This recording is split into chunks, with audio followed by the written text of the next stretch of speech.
Voilà, donc retour ici à Casablanca sur le plateau de Medi 1 TV pour la couverture de la cérémonie de clôture de la 6e édition du Forum international Afrique Développement. Et avec moi, Adama Ouad, directeur de publication du mensuel Financial Afrique. Alors Adama, avant la pause, on parlait justement de la question fiscale, question cruciale et importante pour les pays africains, justement, qui se pose dans tous les domaines, parce que la fiscalité, c'est ce qui permet aux pays africains de pouvoir se constituer justement leur trésor de guerre, leur budget. Et on sait que malheureusement, ces budgets sont encore plus souvent constitués grâce à la fiscalité au niveau des douanes. C'est pour ça que l'Afrique n'a d'ailleurs a des réticences à adhérer à des accords de libre-échange, parce que ça veut dire c'est supprimer les droits de douane, notamment les accords avec l'Union européenne. Aujourd'hui, on parlait tout à l'heure de la ZELCA, cet accord de libre-échange, cette zone de libre-échange qui doit être mise en Afrique. Pourquoi ? Parce que c'est la seule manière pour les États d'avoir des recettes fiscales et parce que l'État n'arrive pas à pouvoir avoir des recettes fiscales à partir de cette grande part de l'économie qui est l'économie informelle. Alors c'est un problème qu'on n'arrive pas à résoudre. Quelles sont les pistes les plus intelligentes et les plus innovantes aujourd'hui qui sont sur la table ? Oui, les États africains se financent à partir de la fiscalité directe et indirecte. La fiscalité indirecte, c'est plutôt tout ce qui est douane, par exemple. La douane constitue une grosse part du financement, mais aussi il y a la TVA qui entre pour beaucoup dans les recettes de l'État.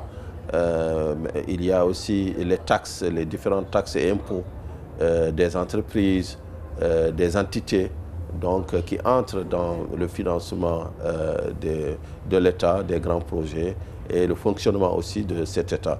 Il y a des réformes, les pistes de réforme sont nombreuses et les États sont en train de les mener. Il y a la réforme, par exemple, des charges de fonctionnement de l'État. C'est une vieille rengaine rappelée souvent par le FMI, mais aussi tous les partenaires qui disent qu'il faudrait rationaliser les charges de fonctionnement de nos États. Vous prenez dans un pays, par exemple, comme le Sénégal, donc 44% du budget de l'État est absorbé par ces charges de fonctionnement, donc c'est énorme. Il faudrait, à mon avis, de vraies réformes en profondeur. Et ces réformes porteraient non seulement sur la réduction des dépenses de fonctionnement, mais surtout sur de nouvelles philosophies, de nouveaux modes peut-être de fiscalisation. Pourquoi ne pas baisser les niveaux d'imposition pour élargir l'assiette fiscale? Peut-être c'est très facile à dire, mais c'est une orientation possible, puisqu'on parle du secteur informel, mais le secteur informel en Afrique, il devrait avoir un autre nom parce qu'il est majoritaire. L'exception en Afrique, c'est la formalisation. Donc pourquoi ne pas trouver avec l'informel des mécanismes intelligents, inclusifs et qui permettraient à tous les Africains, peut-être par des taxes déclaratives ou autres, des régimes déclaratifs, excusez-moi, qui leur permettraient de lever plus d'impôts au service de l'État, de son fonctionnement et de l'investissement public. Alors précisément, pour pouvoir investir, justement, il faut avoir des fonds, lever de l'argent. Alors cet argent, comme on l'a dit, ça vient de la fiscalité qui est mise en place dans le cadre d'un État. Ça peut venir aussi des investissements extérieurs, c'est-à-dire l'argent qui vient par les fonds internationaux qui misent sur des projets dans un pays. Ça peut être aussi les aides internationales qui viennent des partenaires africains. Et puis ça peut être aussi de la dette. Et on a vu que ces dernières années, il y a eu une sorte de tendance pour les pays africains à lever des bonds, donc des obligations. Des eurobonds. Voilà, des eurobonds sur les marchés internationaux. Et récemment, j'ai lu une étude, je pense c'est le FMI, qui a fait une sorte de warning, donc à tirer la sonnette d'alarme en disant attention, il y a un danger sur l'endettement excessif, en tout cas la pression de l'endettement excessif de certains pays africains, notamment sur les marchés internationaux, mais aussi l'endettement de certains pays africains par rapport à la Chine. La Chine qui est un gros prêteur, notamment pour la construction d'infrastructures. Est-ce que vous pensez que, comme d'habitude, le FMI tire des sonnettes d'alarme parce que c'est son rôle de pouvoir faire des études et dire attention, mettre les clignotants à l'orange, ou alors, réellement, il y a peut-être un danger qui se profile en la matière ? Alors, je dirais qu'il y a deux niveaux de lecture. On peut dire que l'endettement en Afrique, la dette publique africaine, c'est seulement 53% de son PIB. Donc 53% du PIB, c'est tout à fait soutenable. Maintenant, quand on voit que les services de la dette représentent plus de 35% des budgets de l'État, on peut dire que, attention, nous avons atteint une limite quand même, un seuil de soutenabilité qui a été atteint en matière de services de la dette. Quand on se dit aussi que derrière, que plus de 200% du PIB mondial aujourd'hui, c'est-à-dire la dette oui. Mondiale représente plus de 200% du PIB mondial, on se dit que l'Afrique a une marge, oui. A une quand même très très grande marge. Quand on voit que le Japon, par exemple, c'est l'un des pays les plus endettés au monde, on se dit que l'endettement, ce n'est pas le problème. Le problème, c'est est-ce que c'est une dette soutenable ou non. Donc l'Afrique n'a pas d'autre choix, elle doit s'endetter encore plus, puisqu'il y a des infrastructures à construire, il y a donc des services de base à constituer. Donc elle n'a pas le choix, il faudrait qu'elle s'endette, mais aussi il faudrait qu'elle fasse recours aux ressources domestiques qui existent. Il y a un gisement qui est inexploité, par exemple les fonds de pension, absolument. Les fonds de retraite, l'argent des assurances, l'épargne. Il faudrait, de la même manière que l'État doit se réformer sur le terrain fiscal, il doit aussi se réformer pour canaliser l'épargne domestique et toutes les ressources domestiques vers l'investissement productif. Alors Adama, pendant qu'on est en train de parler, on voit là donc les images de la salle, hein, la plénière qui est en train de se remplir petit à petit. Pourquoi? Parce que dans quelques minutes, il y aura la cérémonie de remise des prix pour les trophées des jeunes entrepreneurs, qui va clôturer justement, ce sera le couronnement de cette 6e édition du Forum international Afrique Développement ici à Casablanca. Donc on va le voir dans quelques instants. J'en profite pour rebondir parce que jeunes entrepreneurs, oui, on en a parlé, l'importance, vous avez dit la nécessité justement pour l'État de créer plus d'incitants et d'accompagner surtout, vous avez dit le financement n'est pas le vrai problème, c'est l'accompagnement technique et l'accès à l'information. Alors il y a une autre catégorie, bien qu'elles ne sont pas, si tu veux, vous voulez, étanches, parce qu'elles peuvent se regrouper, on parle souvent des jeunes, mais on parle aussi des femmes. Il peut y avoir des femmes qui sont aussi jeunes, qui cochent les deux cases, justement. Exactement. Mais alors, on a parlé des jeunes, mais là, parlons plus spécifiquement des femmes. Les femmes et l'entrepreneuriat. On en a parlé, justement, hier, lors du forum. On en parle beaucoup. Je veux dire, c'est quelque chose qui est très tendance depuis, je dirais, presque une vingtaine d'années. Hein. Le gender. Hein, le gender, il faut essayer de promouvoir les femmes. Est-ce qu'aujourd'hui, ce genre de politique, il est vraiment à l'œuvre en Afrique? Est-ce qu'il faut encore insister, jour après jour, qu'il faut donner leur place, une place, je veux dire, qu'elles méritent, une place qui ne doit pas être discutable aux femmes au niveau de l'entrepreneuriat?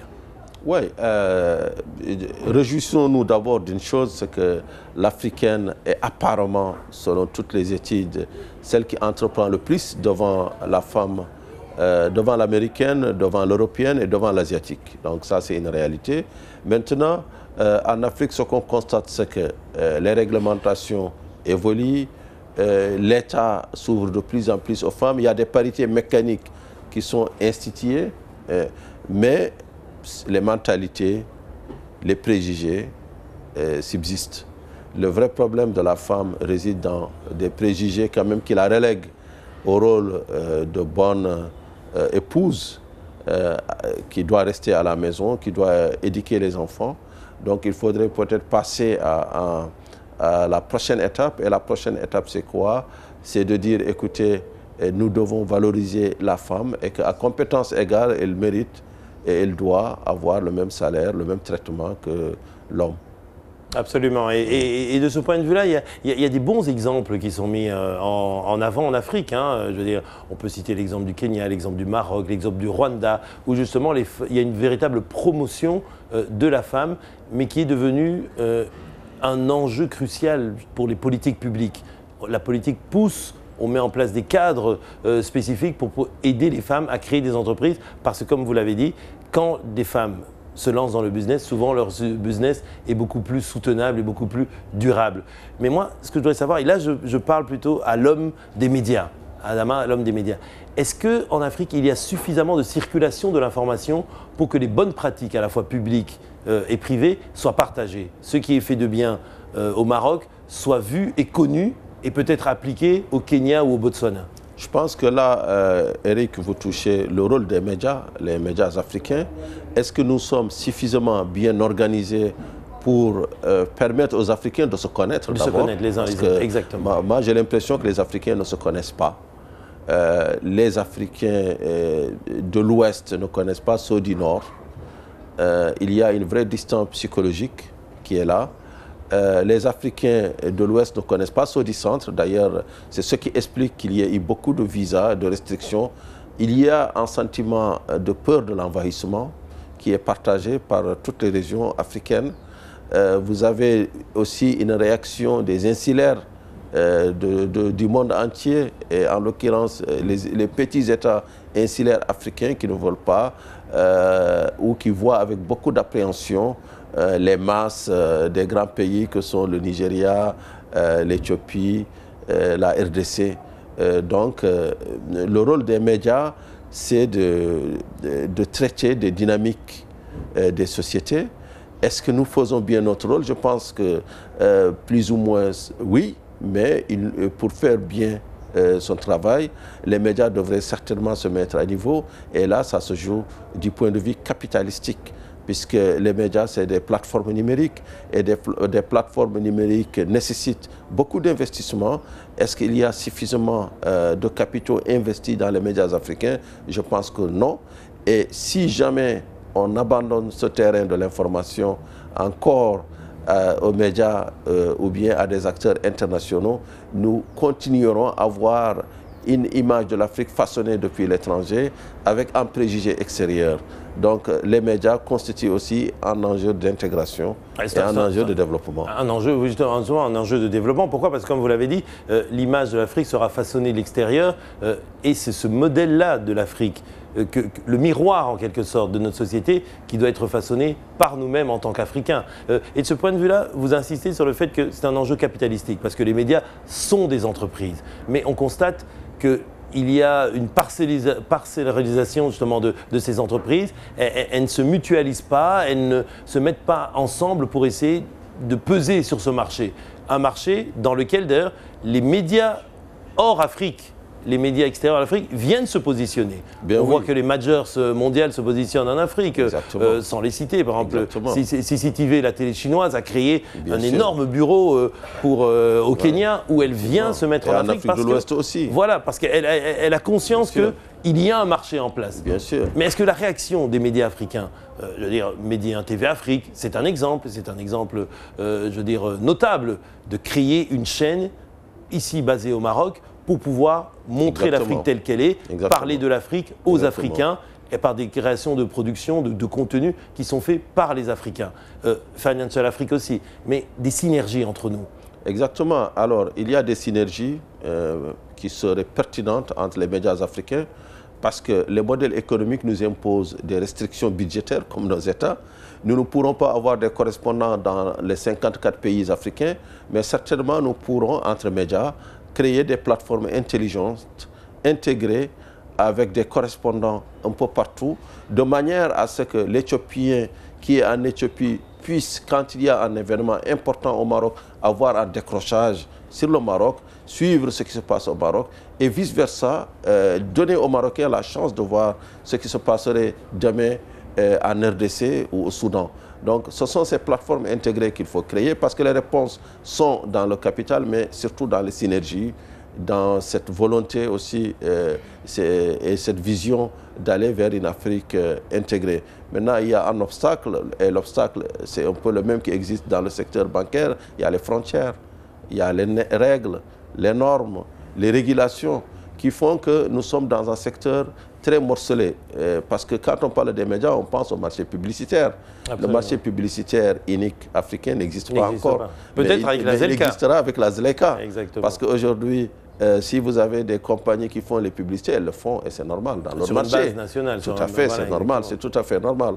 On ne va pas reprocher aussi aux médias internationaux de venir en Afrique. Mais oui, ils viennent parce qu'il y a des marchés, parce qu'il y a des marchés à la fois pour leurs auditeurs, mais aussi en termes de publicité, ces médias accompagnent leurs entreprises qui sont installées en Afrique. Donc, il y a une volonté politique nécessaire pour l'émergence de grands médias. Mais est-ce que de ce point de vue, vous dites on ne va pas interdire aux médias étrangers, enfin extra-africains de venir sur le continent? C'est vrai.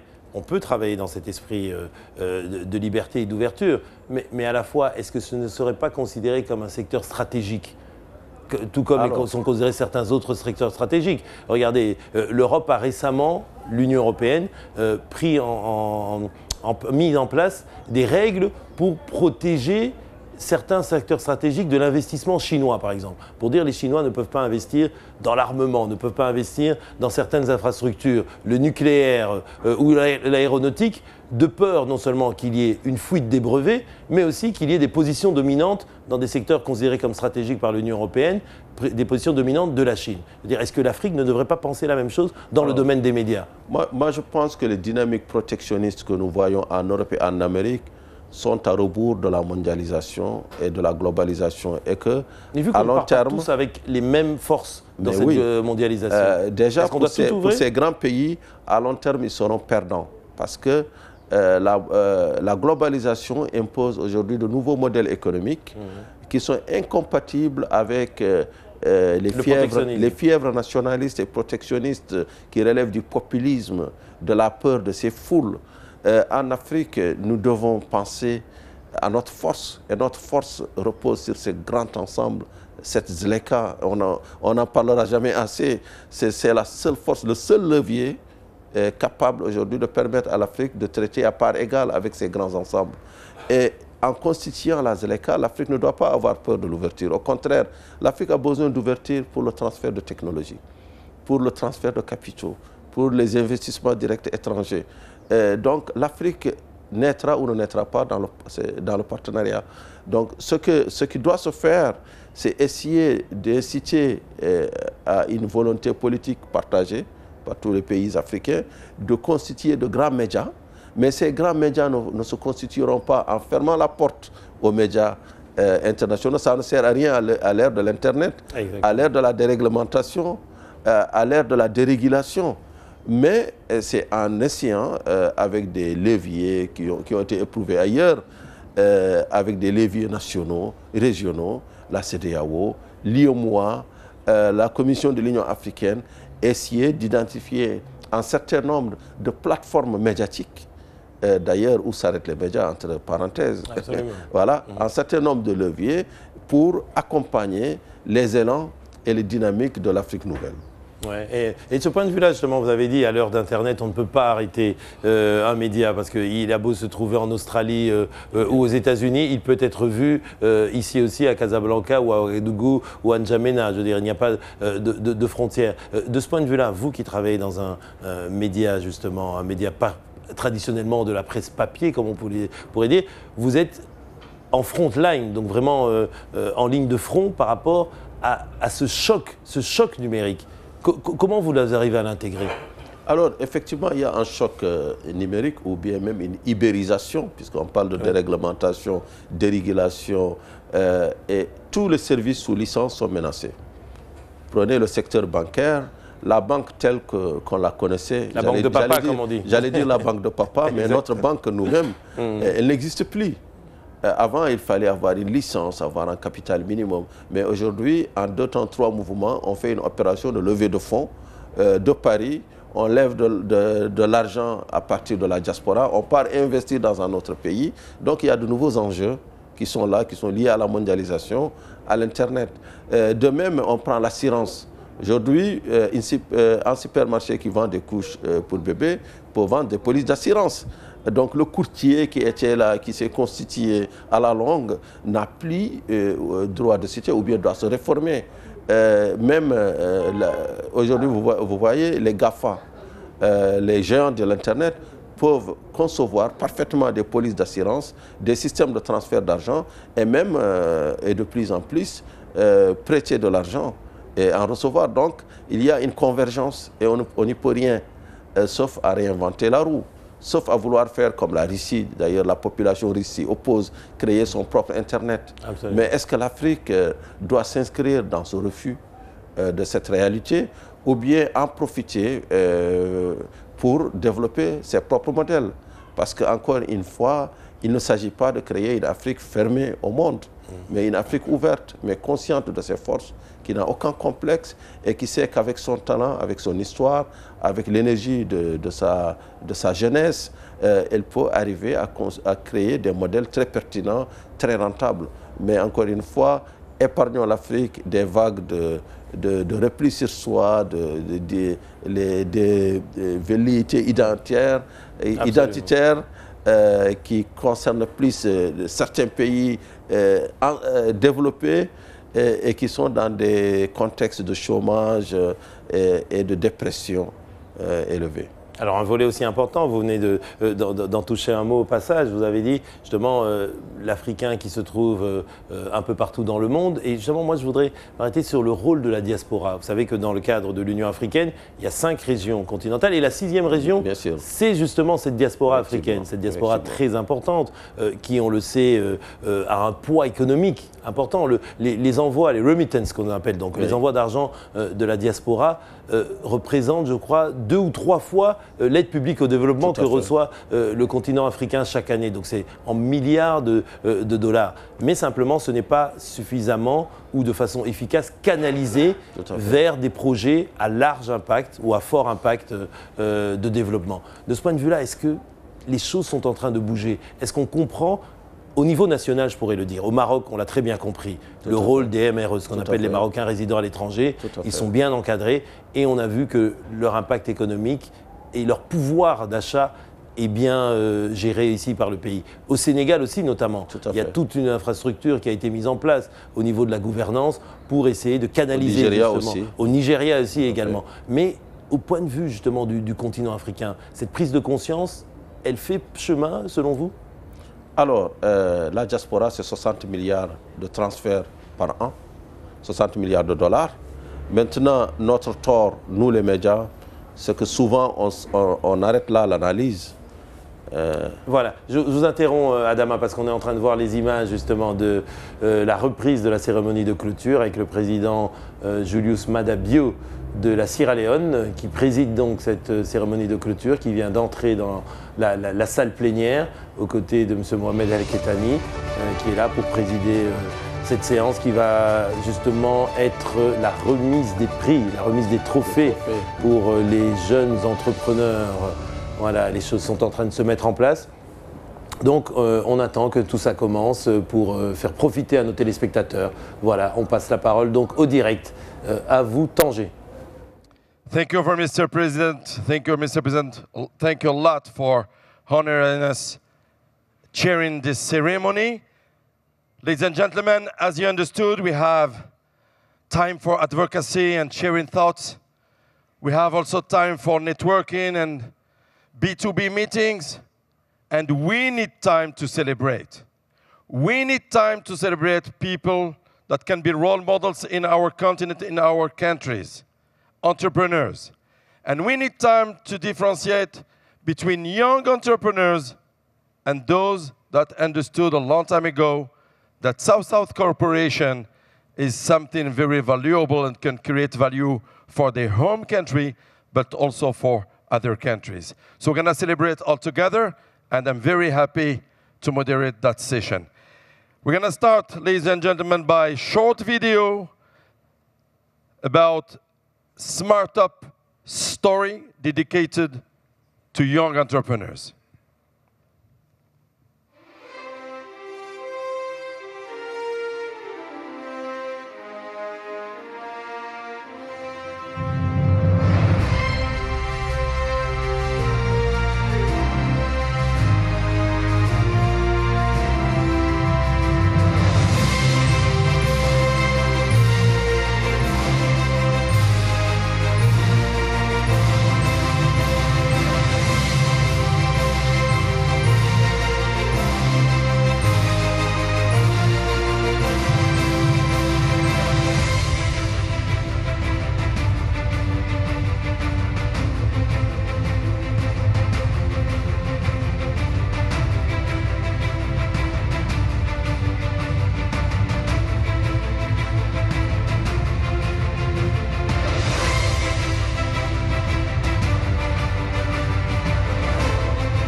décidé d'être un acteur, j'ai un rêve, j'ai une vision, et j'ai décidé d'agir.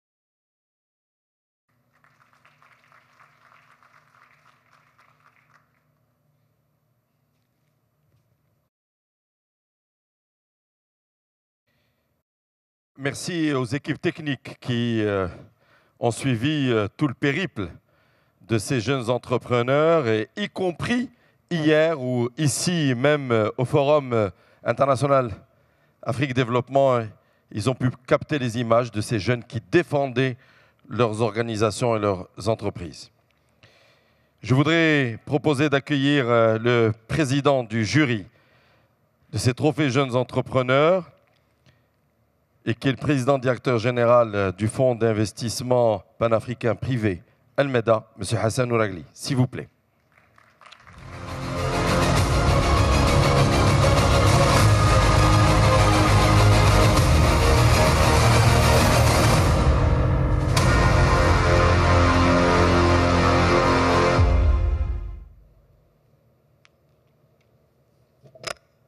Votre Excellence, Monsieur le Président de la République de Sierra Leone, Messieurs les ministres, Messieurs les ambassadeurs, Monsieur le Président de la région du Grand Casablanca, Mesdames et Messieurs les Présidents directeurs généraux, chers amis.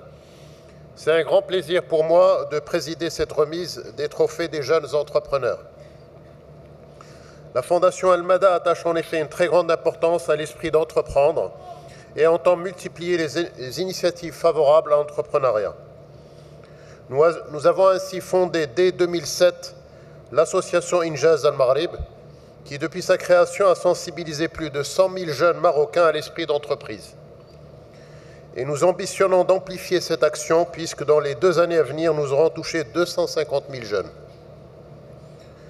Pour la Fondation Al-Meda, la sensibilisation, l'initiation des jeunes à l'esprit d'entreprendre s'inscrit dans sa vision d'une responsabilité sociale et environnementale durable, car les entrepreneurs sont des femmes et hommes de terrain connectés à leur territoire, qui identifient les attentes, apportent des solutions et répondent aux besoins.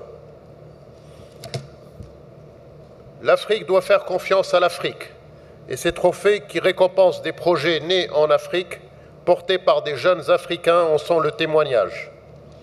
Nous pouvons faire confiance en l'Afrique et en la jeunesse africaine pour répondre aux enjeux contemporains.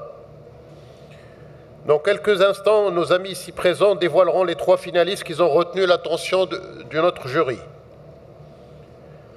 Permettez-moi dès maintenant d'adresser à ces 3 finalistes mes vœux les plus chaleureux de réussite, de conquête de nouveaux marchés, de création de richesses, d'emplois, d'équilibre et d'harmonie sur leur territoire. Vous êtes l'avenir de l'Afrique. Comme l'a dit le roi Mohamed VI, que Dieu l'assiste, l'entrepreneur est celui qui bouscule les circuits établis et défie le statu quo en n'hésitant pas à prendre l'initiative de répondre à son échelle à des besoins encore non identifiés, insatisfaits ou nouveaux. Fin de citation. Alors oui, nos projets bousculent les circuits établis, défient le statu quo et notre fondation sera à vos côtés pour vous aider, faire croître et prospérer vos entreprises. Elle le fera très concrètement. Les entreprises sont des gens concrets avec un soutien financier, mais la Fondation Al-Meda, j'en prends l'engagement, sera également à vos côtés pour vous guider, vous coacher, vous accompagner dans vos décisions pour vous aider à toucher vos marchés, à atteindre une taille critique, densifier vos projets et les pérenniser. Vos projets sont crédibles, opérationnels, nous serons à vos côtés.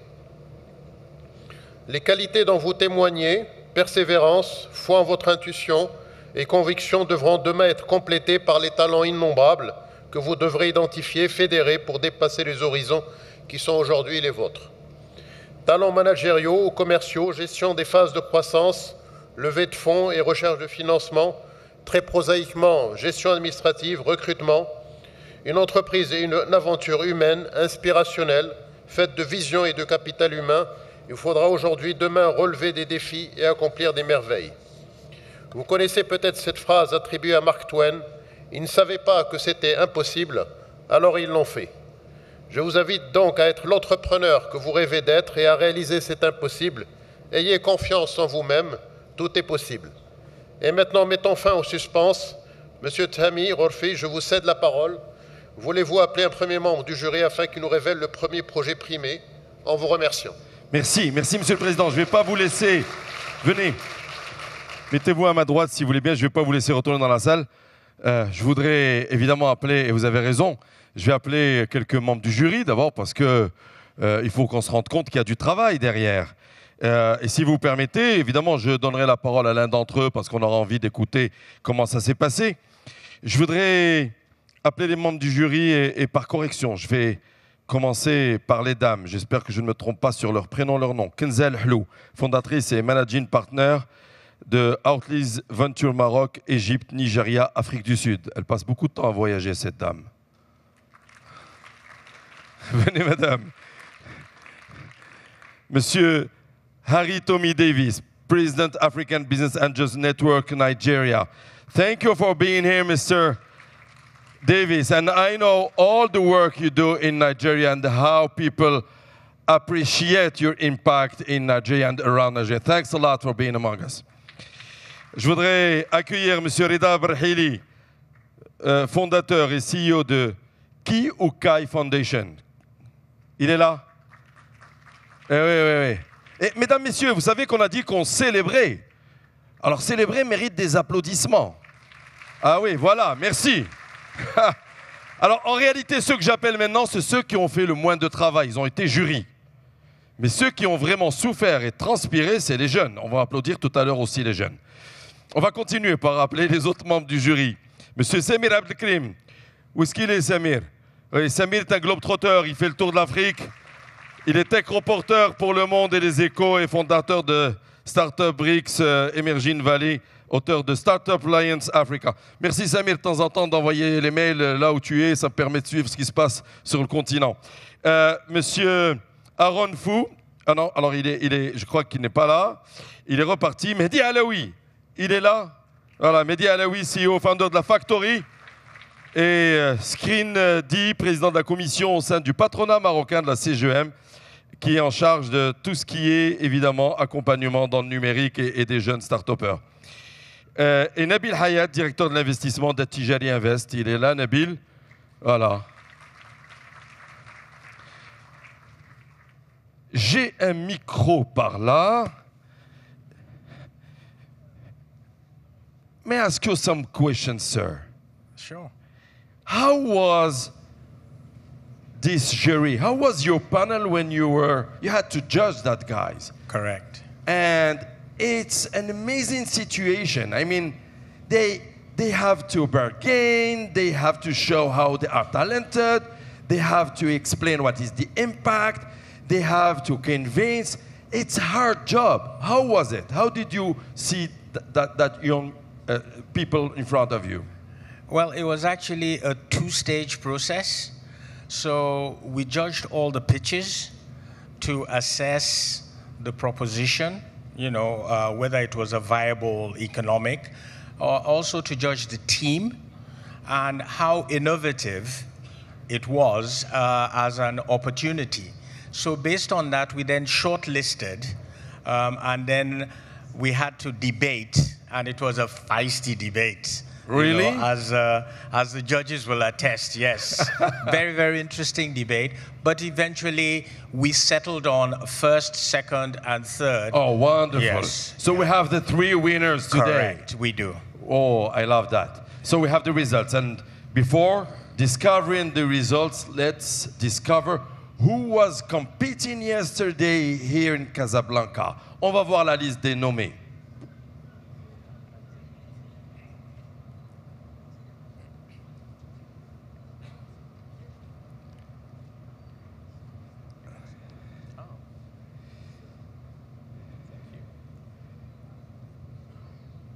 Alors, nous avons Ayoub Rahoui, co-founder et CEO de Alz-I, il nous vient de Tunisie. Béchir Afifi, il nous vient de Tunisie aussi, founder et CEO de FabSkill. Nous avons Doha McGill, co-founder, elle vient du Maroc et du Gabon.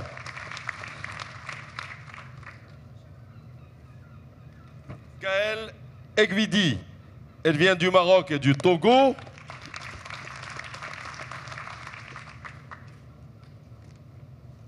Yassine Saïd, c'est mon voisin, on habite à côté. Non, en fait, il vient du Maroc. Kevin Cessé vient de Côte d'Ivoire, dans le domaine des e-services. Guillaume Archange Akessé, il nous vient du Niger et de Côte d'Ivoire. Ahmed Gueye du Sénégal.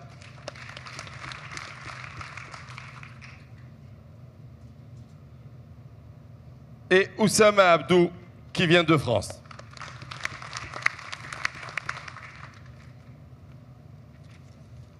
Bon, ben c'est bien. Nous avons découvert les 9 nommés et maintenant il va falloir qu'on remette ces prix. On va remettre le 3e prix. Ce 3e prix va être remis et je voudrais, à celui qui va gagner, on va découvrir, je voudrais appeler à mes côtés pour remettre ce prix Monsieur Lexmond Koroma. Please, if you can join me, who is the CEO of Sierra Leone Investment and Export Promotion Agency. Thanks a lot, sir, and thank you for being among us. I'll be glad if you can give that trophy. Allez, mademoiselle, on va découvrir. Bon, eux le savent, hein, le 3e prix. How are you, sir? May I ask you to open the envelope? This is the tough work to do, to announce one name because the 8 others will not be friends. And I prefer not to do it myself.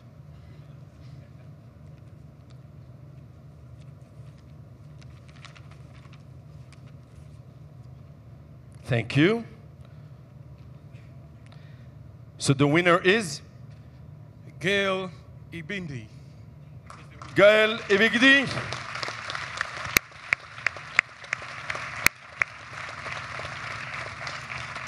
Qui est remplacé par Yendou Palou Kossilene.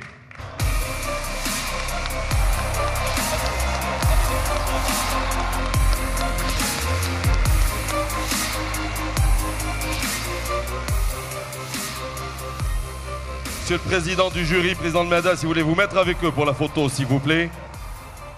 Allez, regardez les journalistes parce qu'ils sont juste derrière. Mettez-vous devant. Avancez un petit peu. Avancez, avancez, avancez. Merci. Merci de vous prêter à l'exercice. Félicitations.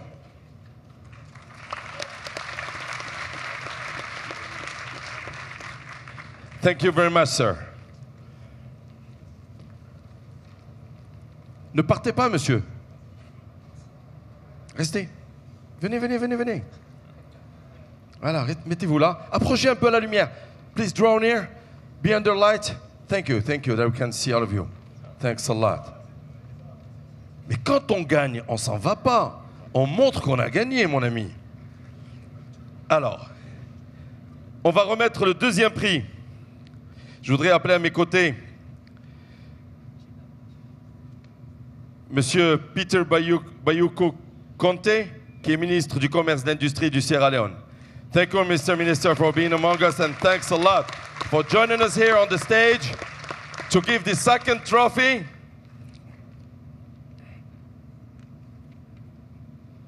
Hey. Mr. Minister, I'm going to help you, but I will let you announce who is the winner. Thanks a lot. You understood that you're going to have a good friend today, but I don't know what others will think about that. That's why I prefer to let you. Please, sir. The winner is Yassine S. Saad. Yassine Said. Smart on.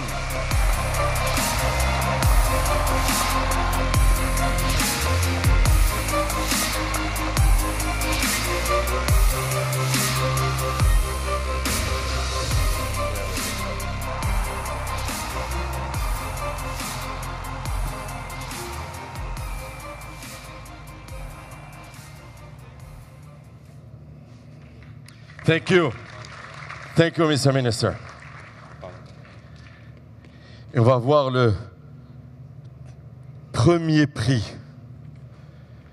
Mais avant d'avoir le premier prix, je voudrais juste demander les réactions de ceux qui ont gagné. Vous avez compris tout à l'heure, vous vouliez partir. Quel effet ça fait de gagner? Déjà, ça nous montre qu'on n'a pas travaillé pour rien. Okay. Et qu'on est sur le bon chemin et qu'on peut réussir en restant en Afrique. Donc, c'est une joie. Magnifique. Quel est le secteur d'activité de l'entreprise? En 2 phrases. Aujourd'hui, nous sommes dans l'IT et on fait des interfaces conversationnelles. Concrètement, pour moi qui ne connais pas cet univers, qu'est-ce que ça, à quoi ça sert? Concrètement. Non, mais je sais qu'ils ont tous compris, mais... Concrètement, par exemple en banque, on peut remplacer votre conseiller client et on va répondre à vos questions à tout moment. Il a inquiété les gars qui sont conseillers clients dans les banques. Non, mais ils vont faire autre chose. Ils vont faire autre chose. Merci beaucoup. Merci et félicitations. Le deuxième prix, en quoi consiste votre activité et d'où venez-vous? Rappelez-nous. Bonjour à toutes et à tous. Déjà, je suis très heureux d'être parmi vous. Et déjà de pouvoir participer dans un groupe de startups vraiment tous les projets ils étaient vraiment très bons. Les participants étaient très compétents et ça montre vraiment tout le travail qui est fait derrière, à la fois de l'équipe Attijari, à la tête Mia, qu'on la remercie, qu'elle bouge en tant que start-upeuse et non pas. Donc ça change vraiment l'image des grands groupes. Et en même temps, toute l'équipe La Factory qui font vraiment du vrai boulot et pour faire vraiment avancer le monde des startups dans l'Afrique. Alors pour ce qu'on offre, c'est une plateforme d'intégration, de gestion et d'analyse des objets en temps réel et que tout le monde, sans aucune connaissance technique, il pourra l'utiliser. Donc en espérant qu'à travers notre plateforme, on pourra connecter l'Afrique et comme ça, on pourra concurrencer le monde entier. Merci. Et vous arrivez d'où? Je suis de Rabat, Maroc. De Rabat, voilà. ok. Merci beaucoup. Merci. Bon, ben c'est magnifique cette énergie de ces jeunes. Ils nous bousculent, ils nous expliquent que les choses changent et que ça se passe autrement. Pour remettre le premier prix de Trophée des jeunes entrepreneurs dans le cadre de cette longue compétition et après les discussions et les échanges qu'il y a eu avec le panel hier de jury, je voudrais appeler à mes côtés Monsieur le ministre des Finances du Sierra Leone, Monsieur Jacob Jouzou Safa. Je voudrais aussi appeler à mes côtés le président directeur général du groupe Tijari Wafa Bank, Monsieur Mohamed Ktani.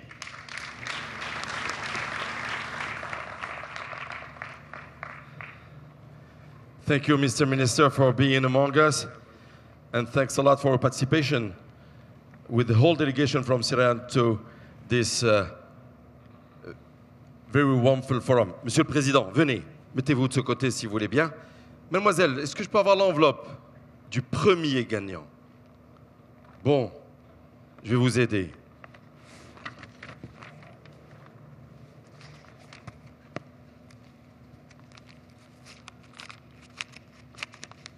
They really do the job, huh? You see that?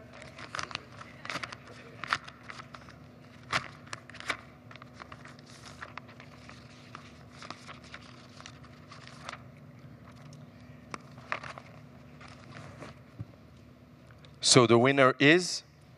Osama Abu. Osama Abu.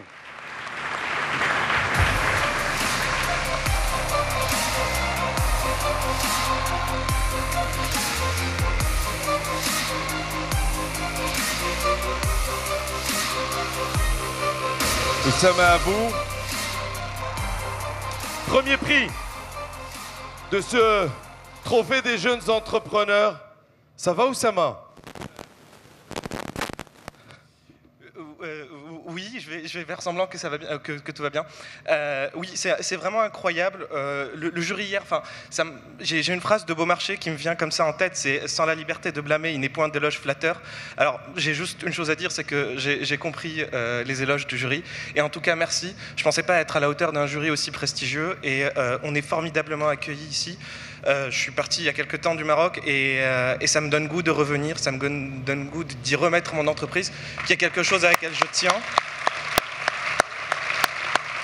Quel est votre secteur? Alors, on fait de l'intelligence artificielle, mais pour faire les choses plus simplement, on gère des écrans à distance depuis Internet. Dans les entreprises, oui, pour le grand public, dans les supermarchés? C'est pour du B2B. En fait, la première partie, c'est gérer des écrans à distance où, en gros, vous vous connectez à Internet et vous dites, sur tel écran, je veux tel contenu et sur tel autre écran, je veux tel autre contenu. Et la phase suivante, c'est collecter les données des individus qui passent à proximité. Donc, on va voir si vous êtes un homme, une femme, etc. Et on va vous pousser la publicité qui est la plus adaptée à votre profil. C'est-à-dire, en gros, on va vous pousser un crédit à la consommation pour quelqu'un qui a besoin d'un crédit à la consommation. Et on va plutôt pousser un crédit d'utilisation ou d'investissement pour un chef d'entreprise. Vous êtes marocain? Oui.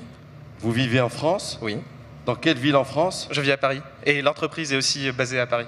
Et vous dites comme ça spontanément, j'ai envie de mettre mon entreprise au Maroc. Vous pensez que vous pouvez apporter des choses et gagner des choses à partir d'ici?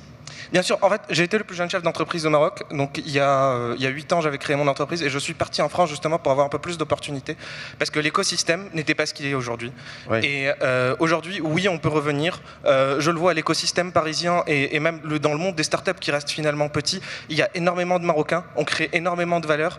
On a la chance d'avoir beaucoup de Marocains qui sont dans les plus grandes écoles dans le monde. Et on a vraiment des opportunités à exploiter et on a les capacités de le faire.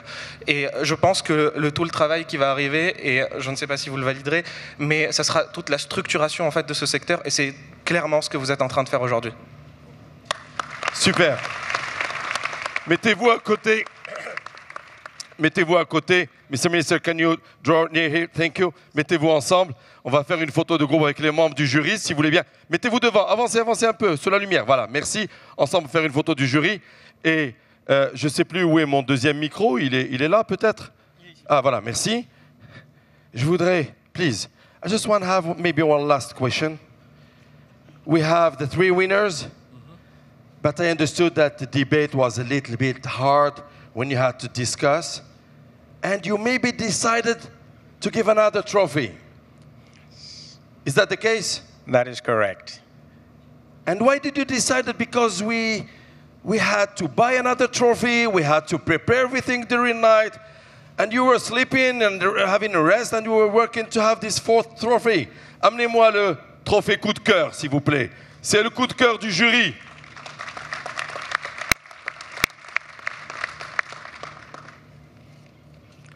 I will let you announce who is the winner. And for that, I just want to mention that this person will be highlighted. We're going to congratulate the person, and we're going to follow up with the person what could be next. Thank you, Mehdi.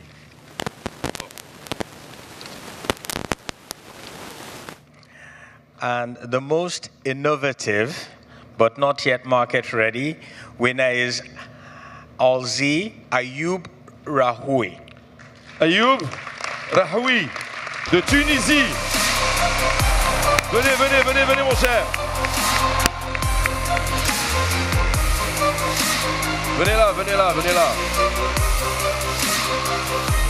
Vous avez entendu ce qu'il a dit? Oui. En fait, c'est un coup de cœur. Hein. Vous n'êtes pas dans les 3 premiers. Mais vous êtes au devant de la scène et on vous dit, on vous attend pour la prochaine étape. Sûrement très heureux d'être là devant une audience importante comme vous. Je représente la Tunisie, je représente aussi l'Afrique. Et donc, ravi d'être mentionné par le jury. Et donc, c'est un honneur de représenter ma start-up qui est en cours de préparation pour se lancer dans le marché. Merci. Quel est le secteur dans lequel vous êtes? Donc, dans le secteur de la santé, on produit un chatbot, c'est une petite intelligence artificielle qui est dédiée aux personnes malades d'Alzheimer. Donc chacun d'entre nous a un membre de la famille ou un proche qui est atteint de cette maladie. Donc on a conçu une solution très idéale pour ces personnes pour avoir un compagnon qui va les aider à échanger et à maintenir une conversation consistante avec des rappels et des jeux de mémoire qui vont scorer sa performance et qui va l'aider à ralentir la maladie. Merci beaucoup. Félicitations. Mettez-vous parmi les gagnants. Au moins, vous serez sur la photo. Mesdames, Messieurs, je vous demande d'applaudir à nouveau l'ensemble des membres du jury et les gagnants de ces trophées des jeunes entrepreneurs. Merci beaucoup, félicitations. Je vais vous laisser retourner dans la salle. Thank you, all of you, thanks a lot, thank you very much. Thank you, Mr. Minister.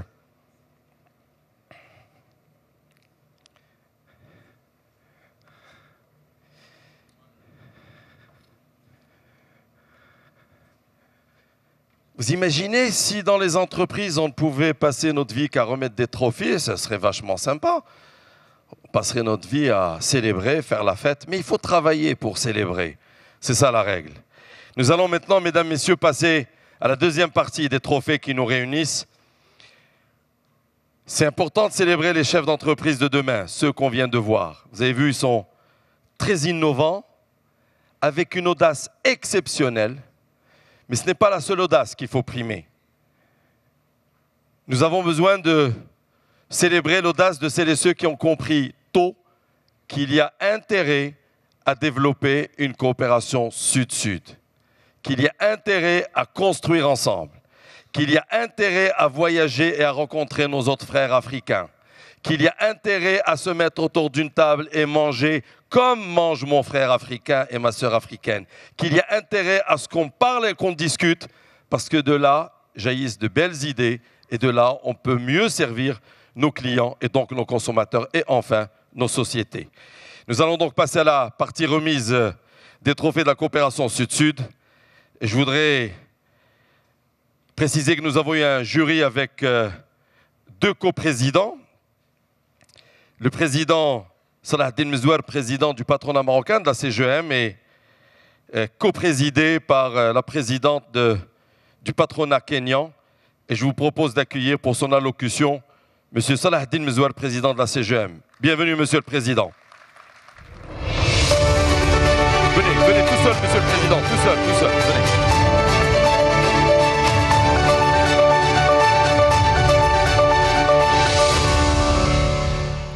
Si vous permettez, Monsieur le Président, avant qu'on passe à la partie où on passe des jeunes, pardonnez-moi, aux moins jeunes.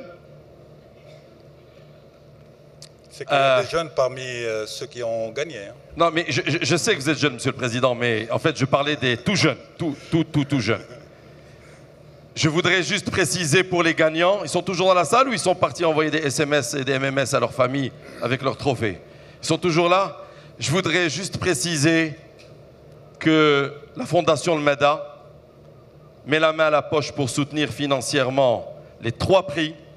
25 000 dirhams pour le 3e, 50 000 dirhams pour le second et 100 000 dirhams pour le premier prix. Merci, Monsieur le Président. On va passer à la coopération Sud-Sud. Et c'est avec plaisir et intérêt que je vous écoute, Monsieur le Président. À vous la parole. Merci, mon cher Tami, Monsieur le Président de la République de Sierra Leone, Messieurs les ministres, Mesdames et Messieurs les présidents des patronats africains ici présents, Mesdames et Messieurs, naturellement avec un grand honneur et un grand plaisir que j'ai eu à présider ou à co-présider avec ma chère Carole le jury.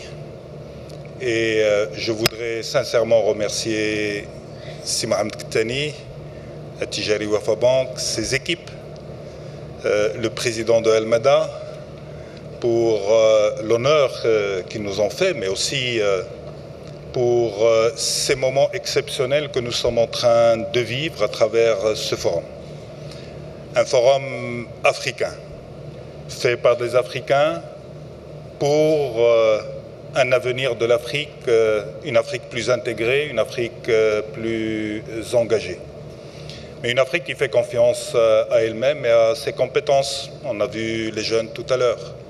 Ça fait chaud au cœur. On en a vu d'autres dans d'autres événements.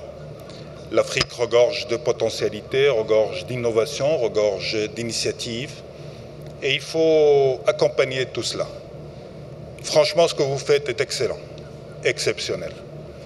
Parce qu'il part d'une conviction, mais aussi il part d'une vision. Une vision portée naturellement par notre souverain, mais aussi des acteurs convaincus sur le terrain. Des acteurs qui pensent et qui veulent et qui croient que l'avenir de l'Afrique passe par le thème qui a été retenu et qui est celui de la coopération sud-sud. On le sait, l'avenir de l'Afrique dépend de sa capacité à s'intégrer. L'intégration de l'Afrique est un facteur déterminant de sa réussite et des challenges qu'elle doit relever. Et le fait de se retrouver dans des rencontres comme celle-là, et il faut qu'il y en ait de plus en plus, permet à ce pont fondamental qui doit y être le tissu du secteur privé, les acteurs du privé, de faire le boulot sur le terrain, le boulot des réseaux, des connexions, des JV, de la connaissance, de la découverte, casser les barrières parce qu'il y a trop de barrières psychologiques ou des barrières avec des stéréotypes hérités de la colonisation. Et je pense que plus on se découvre, plus on se retrouve, plus on trouve véritablement et on prend conscience que nous avons beaucoup à apprendre les uns des autres et beaucoup à faire ensemble. L'Union africaine et disons, l'Afrique a pris l'une des plus grandes décisions de son histoire à travers la zone de libre-échange économique actée lors du dernier sommet de l'Union africaine. C'est un pas extrêmement important et un message très fort. L'Afrique n'a pas besoin uniquement, c'est pas uniquement une ambition politique, la suppression des frontières et la fluidité des échanges et des relations, mais aussi de déplacement de personnes. Mais c'est une condition indispensable pour l'attractivité de l'Afrique. L'Afrique est trop fragmentée. Et sa fragmentation limite son attractivité. Et nous continuons et nous devons continuer à œuvrer pour que véritablement ce marché africain s'ouvre de plus en plus et que les acteurs puissent se connecter et construire ensemble. Le rôle du secteur privé est fondamental. Les politiques font ce qu'ils ont à faire. Le secteur privé doit continuer à agir en étant décomplexé, mais surtout en supprimant ces stéréotypes souvent hérités d'autres pensées qui ne sont pas les nôtres.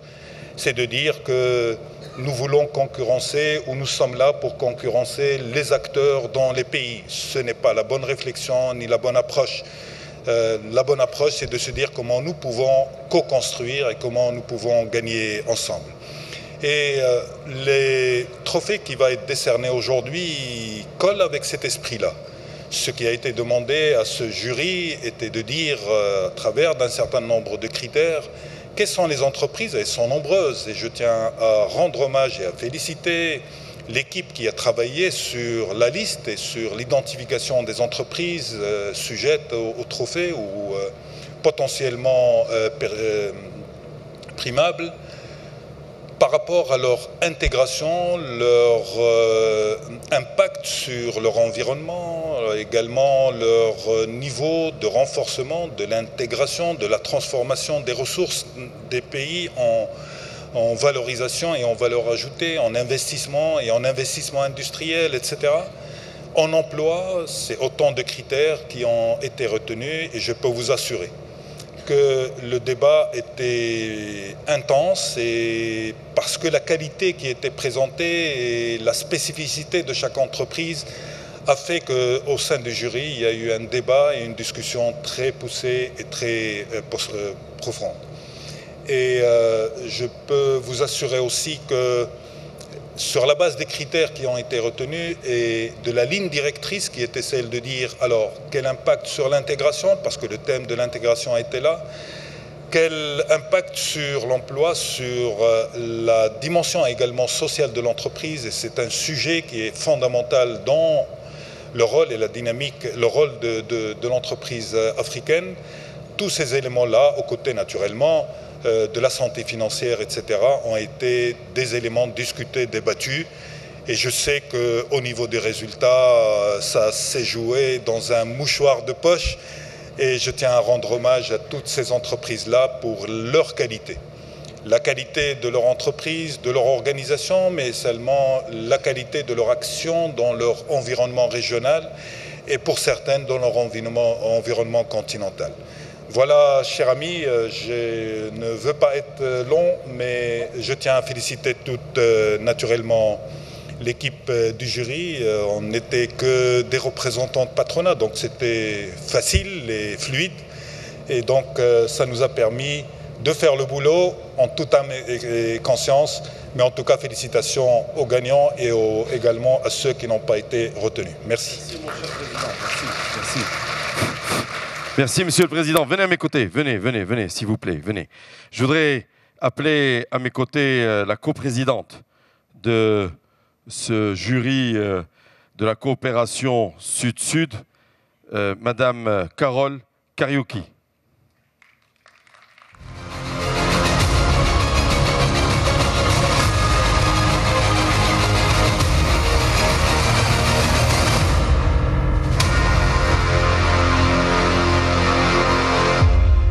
Very glad to see you again. Thank you for your contribution. Really appreciated.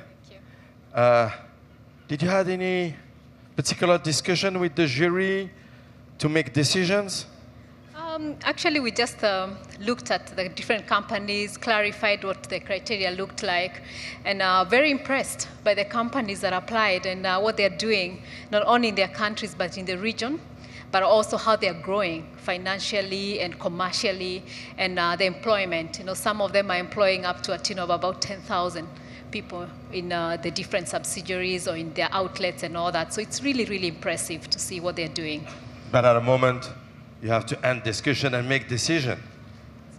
That's true. Was it easy to do? No, it wasn't easy to decide, but the criteria really helped, and we were able to at least come up with some 3 of the top of the 9 that we had shortlisted, and that was really good. And the jury was very, very cooperative. I think we all had the same mind. So when we looked at the end product, I think we all agreed this was the right way to go. So we're going to do the same, and I will invite all the jury members and the members of the panel of jury to join me here on the stage, and namely Mr. Robert Bafakulera, Chairman of the Private Sector Federation from Rwanda, and Ustad Mahmoud Suleiman, Board Member and Head of Investment Committee, Federation of Egyptian Industries, Monsieur Bishara Doudoua, président du Conseil national du patronat tchadien. Monsieur Aristide Adédiran, vice-président du Conseil national du patronat du Sénégal. Monsieur Jean-Marie Aka, président de la Confédération générale des entreprises de Côte d'Ivoire. Ils sont tous arrivés ?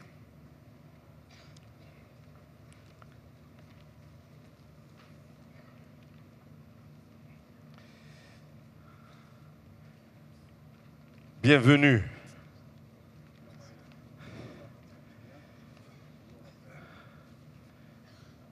Je voudrais demander à tous les participants d'applaudir à nouveau les membres de ce jury. Jury de la coopération Sud-Sud.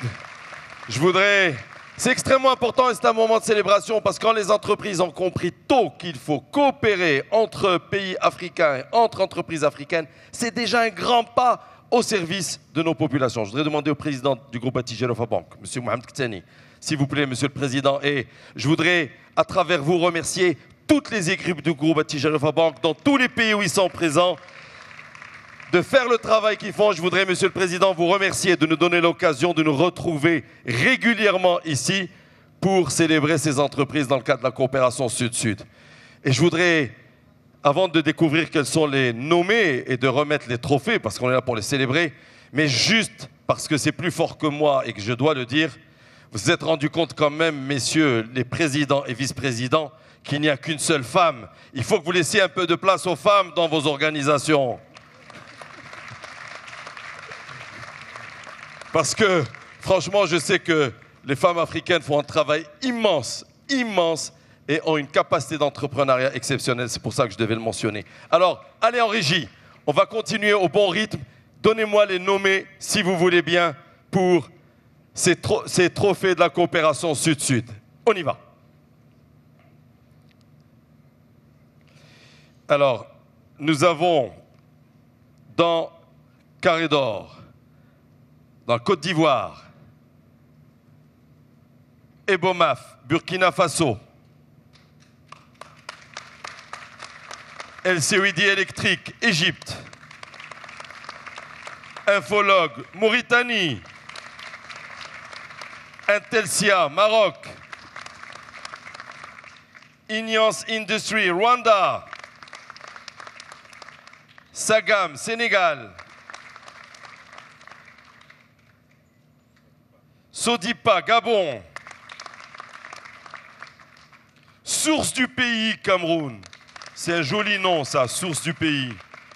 Et en fait, ils sont très inventifs. Vous voyez tous ces logos, ces couleurs. L'Afrique a cette richesse magnifique chez nous. Je voudrais maintenant qu'on puisse remettre ces trophées.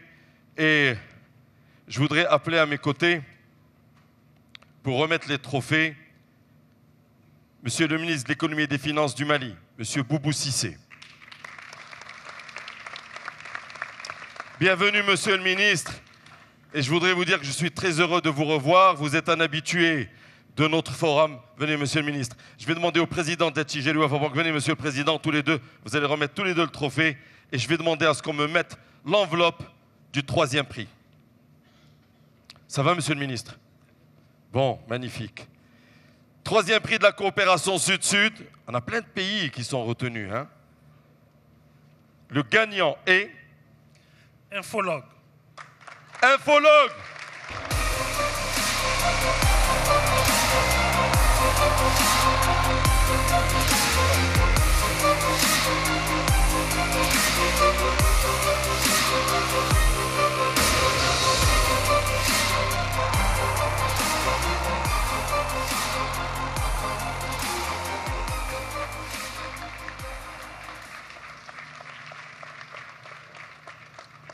Merci. Ça va bien? Très bien. Vous êtes heureux? Oui, pourquoi pas. Vous êtes vraiment heureux? Très heureux. Alors dites-le nous qu'on le sente que vous êtes heureux. Je suis très heureux d'avoir gagné ce prix. Quelle est votre activité, monsieur? Nous, on est dans le service informatique. On est un intégrateur. Et vous êtes installé? On est un bon exemple de la coopération Sud-Sud. On a commencé en Mauritanie et là on est dans 5 pays. Le Sénégal, le Mali, la Guinée et la Côte d'Ivoire. C'est magnifique. Ouais, donc on est un bon exemple. J'ai juste une question toute simple. D'abord, je vous félicite, je suis très heureux aussi pour vous. Est-ce que dans les pays où vous êtes installés, ce sont des Mauritaniens qui travaillent ou ce sont nos frères de ces pays-là qui travaillent? On engage le personnel local parce qu'ils ont une meilleure compréhension du terrain. Et est-ce que vous gagnez de l'argent? Bien sûr. Eh ben voilà. Sinon on n'allait pas être là. Eh ben voilà. C'est magnifique. Merci. Félicitations. Restez avec nous. Merci. Monsieur le ministre, restez avec nous. On va découvrir le 2e prix. Je voudrais appeler à mes côtés pour remettre ce prix Monsieur Louis-Paul Motaz, ministre des Finances du Cameroun. Monsieur Dewano Kedir, ambassadeur et secrétaire permanent des Affaires économiques de l'Éthiopie. Venez, messieurs, s'il vous plaît, tous les deux. Parce que vous voyez, on a remis un prix, président du groupe Alobank, un ministre. On va remettre un 2e prix, c'est plus gros. On va mettre 2 ministres et un président de groupe bancaire. Eh oui, parce qu'il faut monter. Ils sont là tous les deux. Merci beaucoup d'être là. Ah, on a même un sportif, merci. Venez, monsieur. Venez, mettez-vous au milieu, s'il vous plaît, un peu. Venez à côté de moi, venez. On va découvrir. Monsieur Ktani, mettez-vous à côté d'eux. On va découvrir qui est le deuxième gagnant.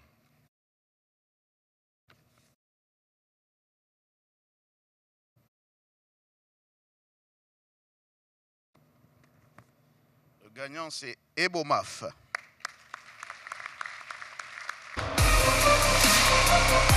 Félicitations, Ebomaf.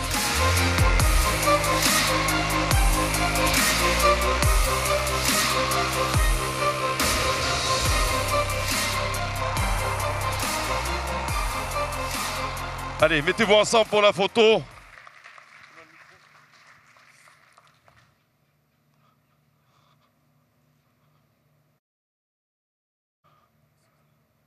Vous n'avez pas fait le déplacement pour rien. Nous sommes partagés entre joie et émotion. Et pour nous, ce trophée représente un motif de fierté, de satisfaction, d'invite et d'interpellation à prospérer, à aller de l'avant pour le bonheur de l'Afrique. En même temps, ce prix nous interpelle pour nous dire que le développement de l'Afrique est bien possible par les Africains eux-mêmes. Votre activité? Nous intervenons dans plusieurs secteurs d'activité, dont l'activité phare se résume à la construction des infrastructures routières. Et nous intervenons dans plusieurs pays d'Afrique de l'Ouest. Merci. Vous êtes au Burkina? Nous sommes, la présidence du groupe est basée au Burkina Faso, à Ouagadougou. Et c'est un groupe familial? Oui, le groupe a transcendé cette étape et nous sommes panafricains. Magnifique. Ce matin, j'ai eu le plaisir de saluer son Excellence le ministre du Commerce et de l'Industrie du Burkina. Je ne sais pas s'il est toujours parmi nous dans la salle. Monsieur le ministre, félicitations. Je suis ravi que vous rameniez un trophée avec vous à la maison. Merci. Et voyez bien que les entreprises de chez vous peuvent être fières. Vous en êtes fiers certainement et nous aussi nous sommes fiers de voir des entreprises comme ça. Félicitations, bravo. Merci. Restez parmi nous. Merci, restez parmi nous s'il vous plaît. Bon, ça a l'air de bien se passer. Remettre des prix. Venez messieurs, venez, venez, venez. Thanks a lot. Voilà. Mettez-vous au bout, vous avez de la place là-bas. On va remettre maintenant le premier prix. Alors le premier prix, parce que ce premier prix est extrêmement important, c'est le prix de l'entreprise pour l'année 2019 qui a excellé dans l'approche de la coopération Sud-Sud. Mesdames, Messieurs, je voudrais, sous vos applaudissements chaleureux, accueillir à mes côtés pour remettre ces prix son Excellence, le président de la République du Sierra Leone, qui nous fait l'honneur d'être parmi nous. Merci, Excellence, Monsieur Julius Maada Bio. Merci, Excellence. Merci de votre présence.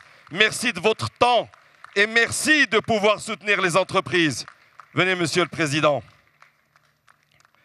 Thanks a lot, Mr. President, for being here, and thanks a lot for your support to the forum, to the companies. And they heard all what you said yesterday during the press conference, and they know what are your commitments. A great leader. Thank you very much for doing all that for your country and for the neighborhood. Thanks a lot. Mesdames, Messieurs, nous allons découvrir qui est le gagnant cette année du premier prix des trophées de la coopération Sud-Sud, mademoiselle.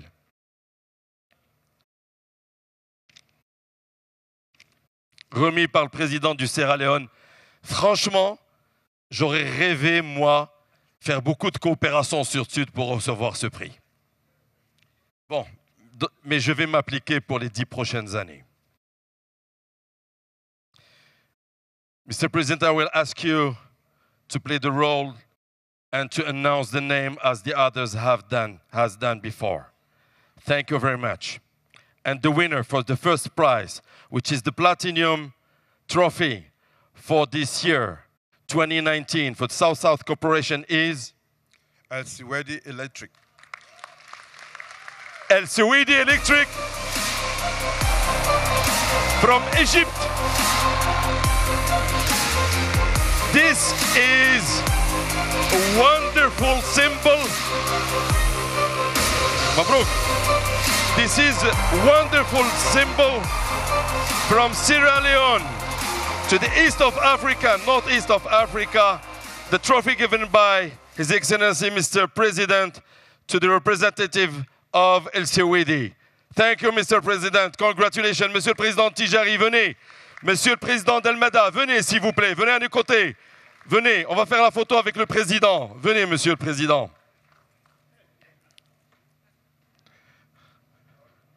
S'il vous plaît, mettez-vous autour. On va faire une photo de groupe. Allez, please, draw near. Sous vos applaudissements, mesdames, messieurs.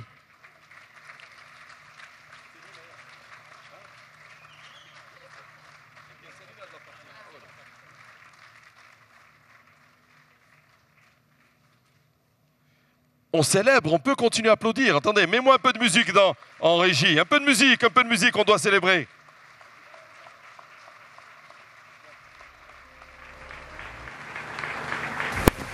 Félicitations! C'est un moment historique, ça se passe à Casablanca en présence du président du Sierra Leone qui soutient la coopération Sud-Sud et qui permet aux entreprises de donner du sens à leur action et de construire ensemble au service du continent. Merci, merci à vous. Je vais vous laisser retourner dans la salle. Je voudrais, Mr. President, if I may ask you to stay with me for a couple of seconds. Merci tous les autres, Monsieur le Président.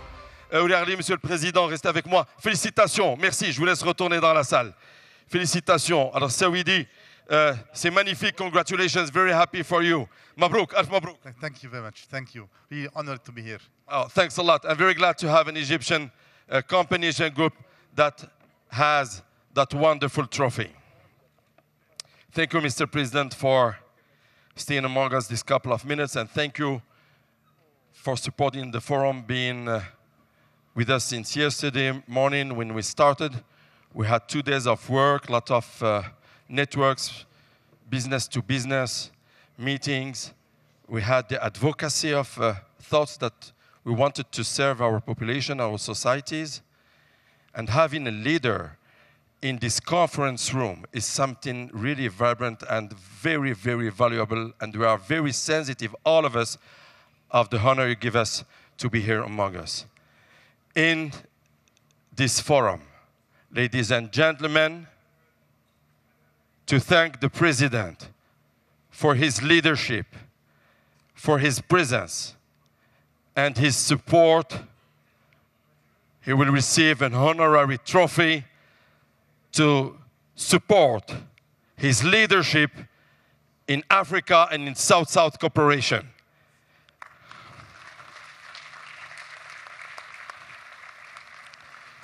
Trophée remis au Président pour lui exprimer le remerciement sous vos applaudissements, son soutien, son support, son engagement, son leadership au service de la coopération au sein de l'Afrique. Lorsqu'un chef d'État se déplace, fait preuve d'écoute, qu'il partage ses propres idées, apporte sa contribution, l'Afrique est en marche.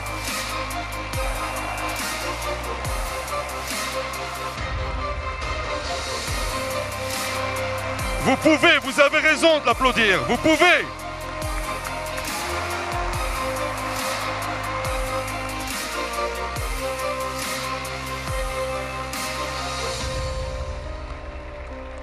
Thanks a lot, Mr. President. It's an honor for you to have you here, and thanks a lot for your support. Congratulations for all what you do, and from all of us, from our heart, best wishes to the population and people of Sierra Leone. Thanks a lot, Mr. President. Thank you.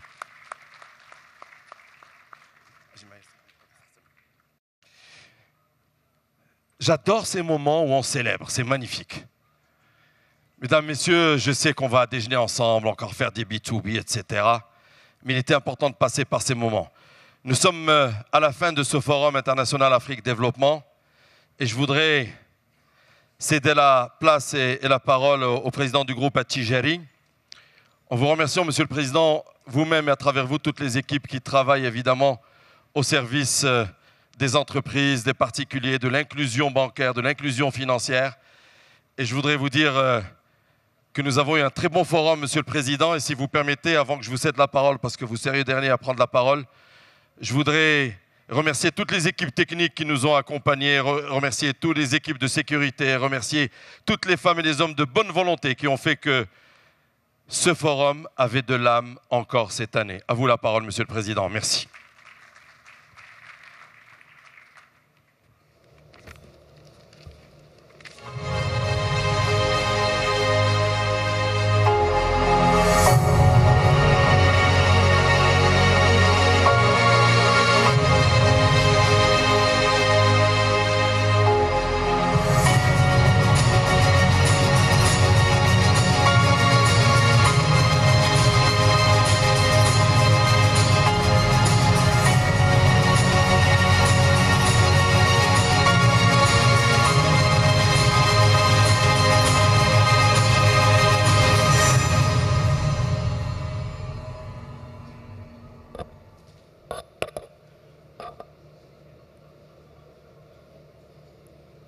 Excellences, Mesdames et Messieurs les ministres, Mesdames et Messieurs les présidents des organisations patronales, Mesdames et Messieurs les présidents, chers amis et honorables assistants, il me revient à présent l'honneur de clôturer officiellement cette 6e édition du Forum international Afrique Développement, placé sous le haut patronage de Sa Majesté le roi Mohamed VI, que Dieu l'assiste. D'emblée, je tiens à vous remercier pour la haute teneur des débats et la richesse des rencontres effectuées dans le cadre des B2B, qui augurent de concrétisations importantes en termes d'échanges et d'investissements intra-africains. Et les B2B continueront jusqu'à la fin de l'après-midi, jusqu'à la soirée. L'énergie, le volontarisme et l'audace étaient au rendez-vous et nous laissent confiants et déterminés pour l'avenir de notre continent. Ainsi, vous avez été 2000 opérateurs économiques et décideurs politiques provenant de 34 pays, venus à Casablanca pour saisir des opportunités d'affaires dans de nouveaux marchés à explorer. Le nombre de rendez-vous B2B a dépassé toutes nos attentes. Nous sommes en train de dépasser le chiffre de 5000 rendez-vous B2B d'ici ce soir. Sans compter les dizaines de rencontres informelles qui ont eu lieu en marge du forum. Les principaux secteurs concernés, des B2B et des B2G, qui ont été recensés à la fin de cette matinée, 42% revient à la filière de l'agroalimentaire, 26% pour le secteur d'activité des travaux publics, 18% pour le négoce et la distribution, et dans une moindre mesure, l'énergie, qui représente 8%, et le secteur des transports et logistiques, 5%. Le marché de l'investissement, où 8 pays frères sont venus nous exposer leurs plans nationaux de développement et projets d'investissement phares, a été fortement sollicité et a permis d'ouvrir de nouvelles perspectives. Enfin, les thématiques abordées par notre forum, intégration africaine Est-Ouest, entrepreneuriat digital et jeunesse, entrepreneuriat féminin, ont été incarnés par des success stories exemplaires qui montrent le chemin et démontrent les capacités d'innovation, de combativité, de résilience que recèle notre continent. À cet égard, permettez-moi de partager avec vous une brève synthèse des recommandations phares issues de ces panels.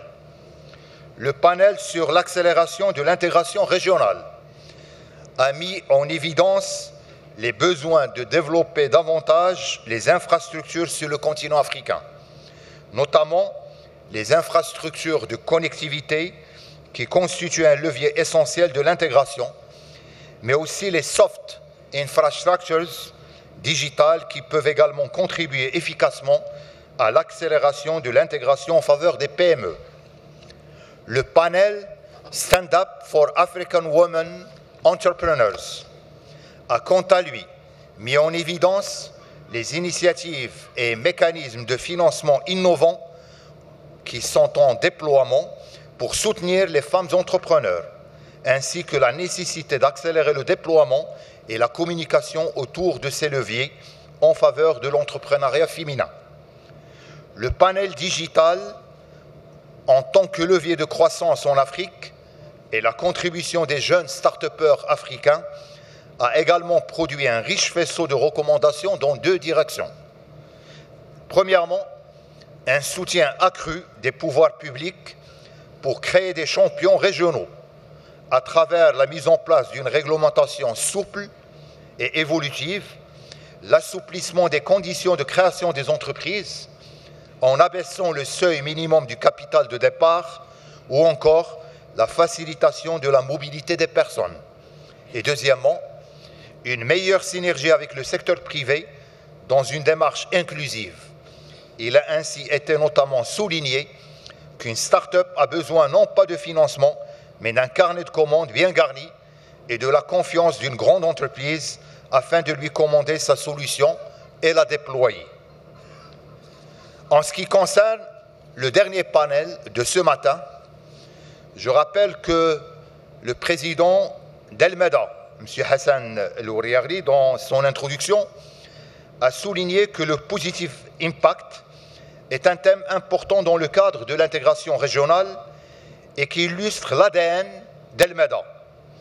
Le nom d'El-Meda est porteur de cet engagement en tant que vision et n'a eu de cesse de favoriser une croissance économique pérenne à l'échelle nationale et panafricaine. Al-Meda en arabe, c'est le long terme. C'est vraiment la projection et la vision à long terme. Dans cette même orientation, la situation d'Al-Meda exprime cet engagement et cette vision à long terme. En effet, Al-Meda a choisi comme signature Positive Impact, reflétant l'attachement du fonds panafricain qu'il est à favoriser un investissement utile et responsable et à très long terme. M. Ouriagli a souligné comme illustration en tant que levier et recommandation en phase avec le Positive Impact, 1. De résorber les disparités régionales dans une optique inclusive des populations enclavées. Deuxièmement, œuvrer pour la création d'emplois. Troisièmement, agir sur le pouvoir d'achat à travers de nouveaux modes de consommation. Quatrièmement, à travers justement l'expérience de Tijari Wafa Bank, où on se déploie dans 16 pays africains, le mot d'ordre, c'est de contribuer à la bancarisation des Africains à faible revenu, les classes moyennes et l'ouverture des guichets bancaires aux très petites entreprises et PME qui évoluent dans le domaine de l'informel aujourd'hui. Ces axes sont des critères pris en compte dans tout investissement du Al-Meda. M. Lionel Zensou, fondateur et managing partner de Southbridge, a de son côté mis en avant l'importance de la coalition des acteurs publics et privés intégrant toutes les parties prenantes. Le secteur privé dans ce cadre est incontournable pour mener un plaidoyer à tous les niveaux. L'intégration du secteur informel pour que ça y ait un impact sur l'économie et la création d'emplois pérennes. L'organisation de forums de développement inclusif favorisant l'échange de bonnes pratiques entre pays africains. La promotion des instruments d'impact investing pour qu'ils soient connus en Afrique. Les fonds d'investissement de responsabilité sociale et environnementale et des mécanismes financiers associés à des indicateurs sociaux avec des incentives dans l'allègement des dettes sont également des leviers clés. La labellisation d'entreprises par des organismes agréés, la blockchain, les innovations sociales liées à des changements technologiques sont également des leviers à activer. Nous avons moins de complexes, mais de plus en plus de droits. La créativité africaine est ressentie dans plusieurs domaines. C'est une très bonne idée d'avoir intégré une exposition d'art regroupant plusieurs artistes africaines dans le cadre de ce forum. Madame Carol Kariuki, la CEO of Kenya Private Sector Alliance, a souligné l'importance de la prise en compte des 3 P par le secteur privé, le profit, people and planet, pour avoir un impact positif accompagnant sa croissance économique.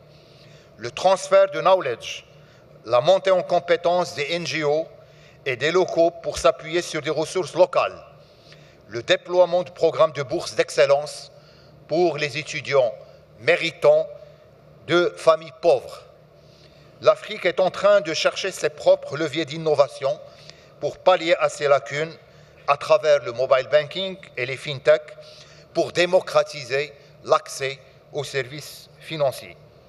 M. Guy Baron, le Chief Investment Officer of Rwanda Development Board, a souligné l'approche qui a bien fonctionné au Rwanda, basée sur le focus des partenariats publics-privés, la transparence, l'évaluation des performances pour créer un écosystème favorable. L'Afrique doit créer sa propre courbe adaptée à ses propres spécificités. Donc la richesse de toutes ces recommandations démontre incontestablement nos capacités collectives de prendre en main nos destinées africaines et d'être ensemble de véritables acteurs du changement. Ainsi, la convention signée hier par le groupe Tijari Wafa Bank avec la Banque africaine de développement et les associations patronales féminines s'inscrit pleinement dans ce cadre et témoigne de notre engagement pour offrir aux femmes entrepreneurs affiliées des solutions de conseil, d'accompagnement et de financement avantageuses. De même, la signature d'un protocole de coopération avec Kenya Commercial Bank, première banque du Kenya, nous permettra d'offrir à nos opérateurs économiques dans tous nos pays de présence, en Afrique du Nord et en Afrique de l'Ouest et en Afrique centrale, l'accès au marché kényan, mais à tous les marchés couverts par la Kenyan Commercial Bank au niveau de l'Afrique de l'Est. Comme ça, on aura répondu, c'est l'une des réponses, modestement, à cette connexion entre l'Est et l'Ouest du continent africain. Permettez-moi encore d'exprimer en votre nom nos vifs remerciements à son Excellence le Président de la République de Sierra Leone, à ses ministres, et de vous exprimer à vous aussi nos remerciements pour votre présence et votre intense mobilisation, ainsi que ma conviction renouvelée dans notre capacité commune d'agir, d'anticiper, de réaliser tout le potentiel porté par l'enthousiasme de notre jeunesse pour entreprendre sans complexe et la vision des décideurs publics pour attirer l'investissement privé africain ou l'investissement international en faveur du continent africain. Je formule le vœu que chacun d'entre nous puisse, une fois de retour chez soi, communiquer à ses partenaires, clients ou fournisseurs l'enthousiasme observé lors de ce forum et les inciter à s'engager encore davantage dans la voie de l'intégration Sud-Sud. Pour ce faire, le Club Afrique Développement, qui compte désormais plus de 3000 membres actifs, est à votre disposition pour prolonger le dialogue au-delà du forum, resserrer encore davantage nos relations d'affaires et saisir ensemble de nouvelles opportunités de croissance. Je tiens également à remercier nos panélistes qui ont su, à travers leurs témoignages concrets, démontrer l'impératif d'une intégration économique renforcée de notre continent, de l'entrepreneuriat et de l'innovation. Les recommandations issues de leurs débats viendront enrichir les actes du Forum international Afrique Développement à destination des communautés d'affaires et des décideurs publics. Nos remerciements vont enfin à nos équipes d'organisation dédiées du Forum pour leur engagement sans faille en vue de la réussite de l'événement, mais aussi à tous nos prestataires de services qui nous ont accompagnés et les services de l'hôtel qui nous a donc permis de tenir ce forum dans de bonnes conditions. Mesdames et messieurs, en tant que groupe Tijari Wafa Bank, et grâce à l'appui de notre actionnaire de référence, le Fonds d'investissement privé panafricain Almeda, nous sommes pleinement engagés dans le développement de notre continent et résolus à accroître encore davantage nos efforts en termes de bancarisation des populations africaines, d'accompagnement des très petites entreprises et des PME africaines et grandes entreprises dans la réalisation de leurs projets. Soyez assurés de la mobilisation pleine et entière de nos 20 000 collaborateurs dans 26 pays de présence pour vous accompagner dans vos efforts et relevant ensemble les défis de la croissance et de l'intégration Sud-Sud. Et je vous donne rendez-vous l'année prochaine et vous remercie pour votre attention.